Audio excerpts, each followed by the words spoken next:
How to survive the GOAT in 99 nights. We're going to give you a full breakdown on how to survive the GOAT. If you haven't, you should like. Don't you agree?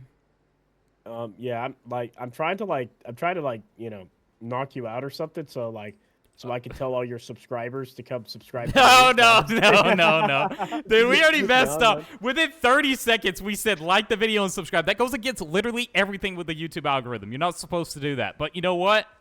We're outlaws. Yeah, we're the bad boys. Nobody rivals what we do on YouTube. We do the unthinkable. We break the algorithm. Dude, this video gets like 1 views. It's like, yeah, you sure did. You sure broke it. Yeah, you got that right. Oh my man. God. But, and yeah, go on. anyways, I was gonna say, anyways, how to survive the GOAT in the Yeah. newest update that's coming out in 99 Nights of the Forest. How do we survive? Can we survive? Probably not. Your best bet is to just run, and that's it. Yeah. Okay. Agreed. Thanks. All right, guys. That'll be Don't it. don't even try running from the GOAT because you're gonna die tired, and you don't want to do that. Just let it accept your fate.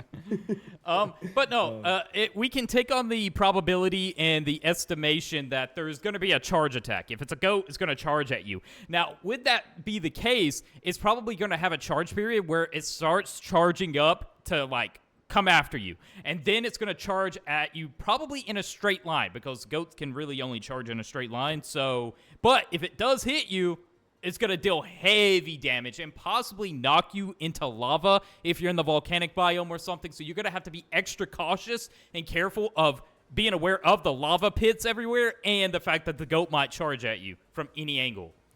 Yeah, I never even thought about that. In the volcanic biome, all the lava seems like you're kind of walking around. You're like, it's not so bad, right? It's not so bad. But if you have like the GOAT charging you and stuff, oh, it's gonna be so much worse because those little lava pits are everywhere. Yep. So like that, you're gonna have to be ready for that. But I do think you're gonna have it like at least a little bit of like ample time to like dodge or maneuver whatever you have to do. I do feel like that's probably a pretty good chance because if not, like if it just charged instantly, that would be pretty game breaking. So I imagine there's going to be at least a little bit of a timer. That way you can have, like I said, ample time to dodge. What might be the case is like if you like it doesn't just charge at you like blindly. Like you might have to be within its sights. So you might have to be within like its line of sight for it to actually want to charge after you or something. But if it does lock on or see you, it's going to be incredibly hard. Now, I'm imagining the flashlight's probably going to be really helpful as well in deflecting it, perhaps. I don't know, because it's in like a very bright biome already, so it might not be scared. Part of me is hoping that it's not like a nighttime-based mob like the owl and the deer. Part of me is hoping it's just like a mob, like a boss-like mob that just roams in the volcano biome. Yeah. Until someone gets close enough to it, and then it aggroes you, and then you're pretty much doomed. Part of me is hoping they do that just to kind of switch up the behavior pattern of the basically the unkillable enemies in the game, such as the owl and the deer. I think that could be cool if it's like just all the time out and about in the volcanic biome in some location, just roaming around.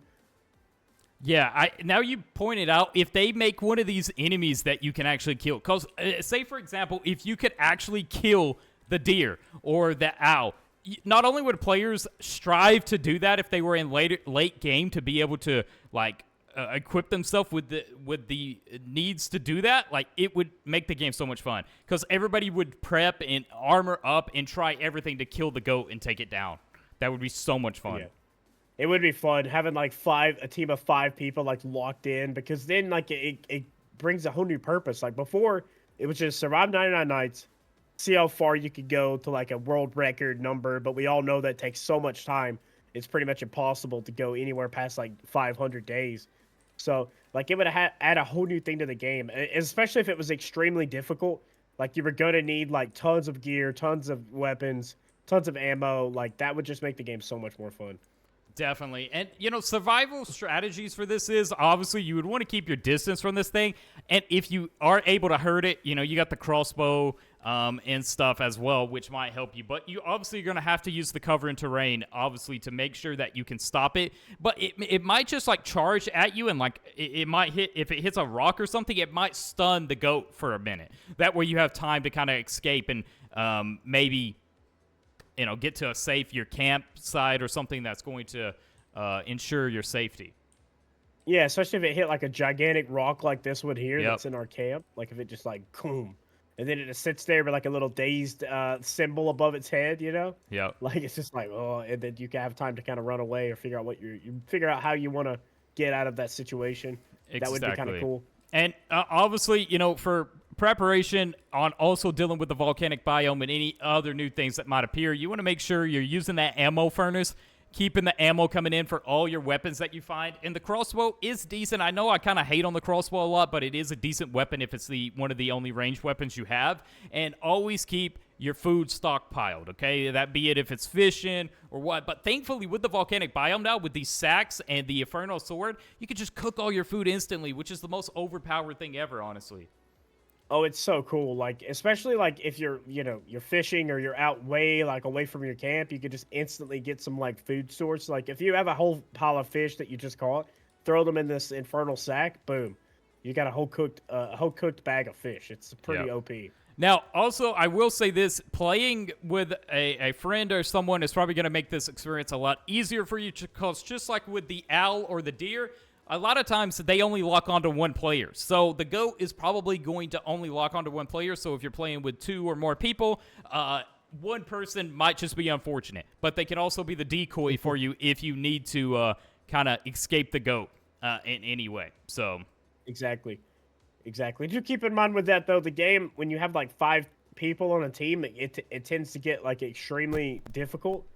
I find the best team is around 2 to 3 people because it makes the game where it's not so difficult, like the cultist stronghold, the cultist attacks, things like that. But also you're getting the benefits of having teammates. So I kind of like to roll with 2 or 3 people. That seems like the most balanced way to play the game.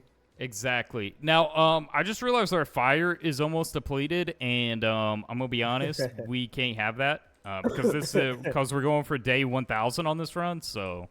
You did not tell me that, dude. I don't have the time for that, man. Well, people need to make sure they have time for this update because this is about to be the biggest thing ever. 100%. This update's gonna break Roblox probably, and I'm here for it. I'll be there the whole time. You're waiting for it. Waiting. You want Roblox to break. No, dude. No. No, I never. All right, I'm gonna try. I got one like fuel canister so far. I found some coal, so a lot of coal. I'm just kind of like, I put the coal in the infernal sack and it just like burns away. Like the fuel canister immediately just catches you on fire. I'm not gonna lie. I thought you burnt the kid by putting it in there, and I thought like. That would be crazy. Thankfully, the kid was okay when you rescued him. Oh, the deer is hungry tonight. Nope, I haven't seen that in a minute. Oh, I'm running. Oh, yeah, that's my favorite right there. Dang, I probably should head back. I think that's like, when it comes to surviving the goat, you're kind of probably going to be thinking along the lines of the hungry deer.